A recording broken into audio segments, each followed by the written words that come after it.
everyone, welcome back to my channel. My name is Fikemi and thank you so much for joining me.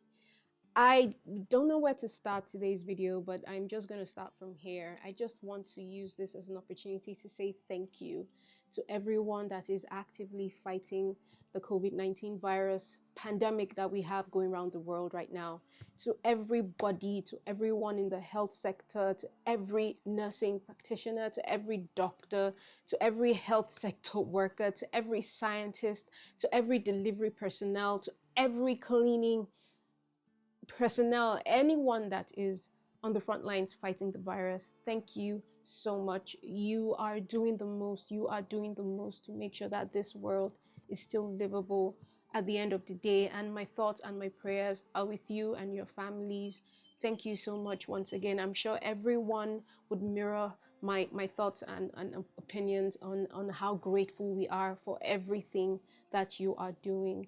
And my heart goes out to each and everyone that has lost someone dear to them, or a friend, or a loved one, a family member. My thoughts as well as my prayers will always be with you. We will be praying with you that this world, we can come out of this pandemic stronger. We can move forward from it and live in a world that is peaceful. So if you are not up to speed, the world is currently going through a pandemic, and that is the COVID-19 virus. That is a newly found coronavirus that has taken the world by storm. It has been labeled a pandemic by the World Health Organization, because it is in so many countries right now. And it's currently in my country. I reside in Lagos, Nigeria. And so far, we have a little under 200 confirmed cases. Unconfirmed, we're not too sure about that, but the confirmed cases are being managed by the NCDC. I just want to thank the Lagos State government and the NCDC for the good work that they are doing in managing the coronavirus patients. A lot more can be done, and I know that we can move forward from this. So in today's video, I am showing you how I make my DIY hand sanitizer, and this is a recipe or a formula based on the WHO Handrub formula. Now, if you have a hand sanitizer at home, or you have bought one recently, make sure that your hand sanitizer has a little bit over 60% of alcohol in it. 60% and above is good, because anything below 60% is next to nothing. It kills nothing at any percentage lower than 60%. I am not going to go into the science. I am not a scientist, but there are so many channels, there are so many videos on YouTube that can take you through the science of why anything below 60% alcohol would not work for a hand sanitizer. So join me as I take you through the process and the ingredients of my homemade WHO Handrub formula.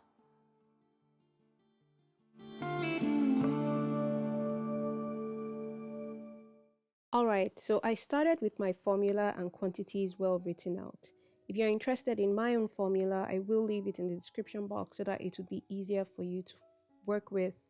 So the first thing you are going to need is a humectant, and this is some stabilized aloe vera gel, which is quite good for the skin. Next is some isopropyl alcohol, and this is at 99% purity. Alcohol is known to be effective against a wide array of harmful microorganisms.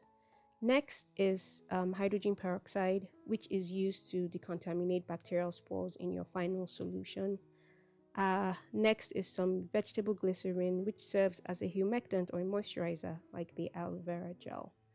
You're also going to need some alcohol and heat-proof mixing and measuring containers, a funnel and a spatula, some sanitized containers to store your final product, sticker labels to label your formulation, and some measuring spoons for measuring smaller quantities of product in case you need to.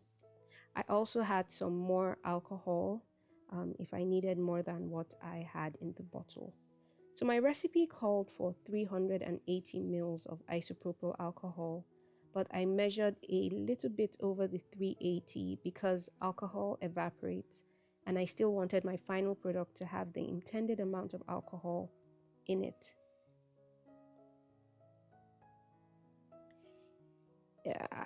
Yeah.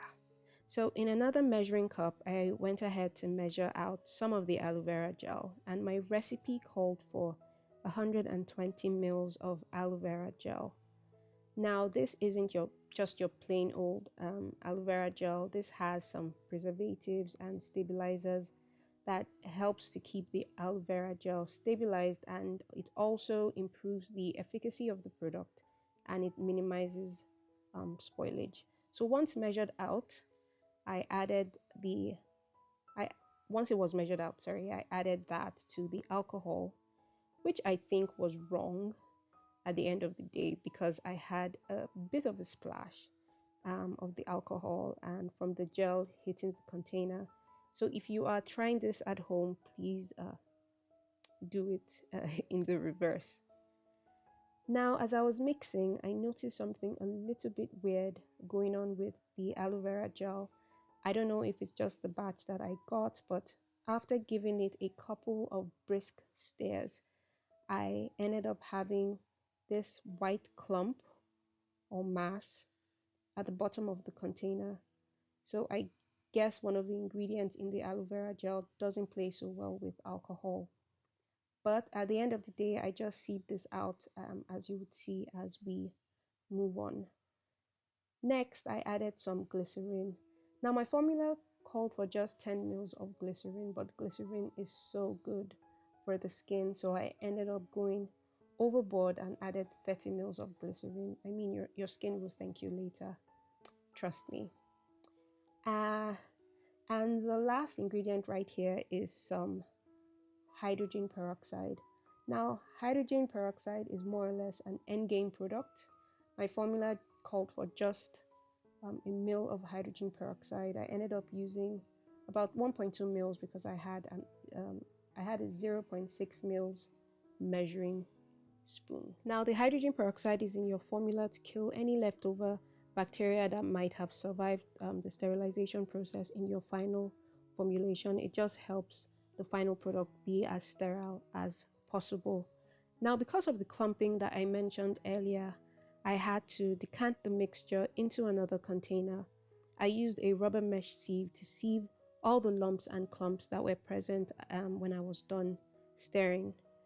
So after stirring vigorously and setting the final product aside, I got my bottles ready. My final volume was to be about 500 mils, so I lined up 500 ml bottles and started filling, and I had every bottle filled well enough with some air gaps, and I had exactly 500 mils measured out in my bottles, even after compensating for the evaporation of the alcohol while mixing. Now, to prevent any further evaporation, it's just best that you quickly cap or seal your product, which was what I did. The final product is a slightly opaque liquid as against the clear alcohol, gel and glycerin that we started with, or I started with. And I had two different types of final bottle caps at the end of the day, or my final product. I had a pump head and I had a spray head and a pump head. And that was just because I wanted to figure out which would be better for this type of final product. Having those two options was a really good thing to do.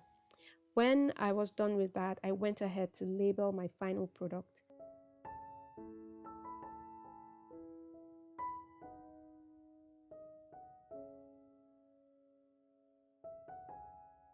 Now, with labels, you have to make sure that even though this is going to be used by members of my family, I still had to make sure that it was properly labeled and everybody knows what they're using. So this is the homemade moisturizing hand sanitizer, WHO recommended hand rub, and the ingredients written clearly and boldly, as well as necessary precautions and disclaimers. Well, it's highly flammable. Now it's time to test out the two different bottle caps. First comes the pump head. Well, it had its shortcomings, but I still got the product out. The end product isn't tacky, it isn't sticky, it's fragrance free, and it went on really smoothly on my skin, and my hands felt so moisturized. I ended up preferring the spray head, ironically, because I had more control over the quantity I had on my hands, and so far, this has been the best hand sanitizer I have used in a very long time and is so perfect for the situation we're in right now, the COVID-19 pandemic. For more information on the coronavirus pandemic, visit the World Health Organization website or your country's CDC. If you like this video, don't forget to give it a thumbs up and subscribe to my channel. And I'll see you in my next video. Bye.